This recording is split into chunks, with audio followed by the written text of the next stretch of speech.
很多小朋友从小就开始接触外语，不过要怎么样才可以学得好呢？美语老师就建议说，应该要用引导的方式搭配教学的工具，透过图文甚至是声音来提高小朋友的学习兴趣。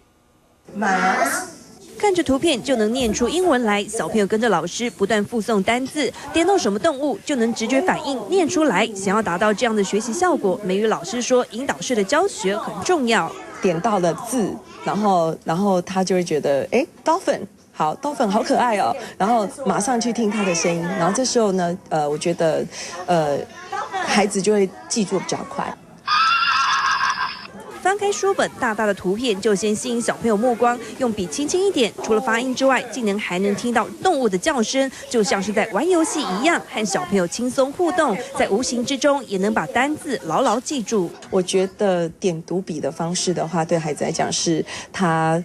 也能够比较有效，然后他自己又很开心可以去使用的。善用教学工具来增加小朋友对学习的兴趣，但老师也提醒，千万别给小朋友太大的压力，从生活中学习才能达到事半功倍的效果。3立新闻陶信林婷报道。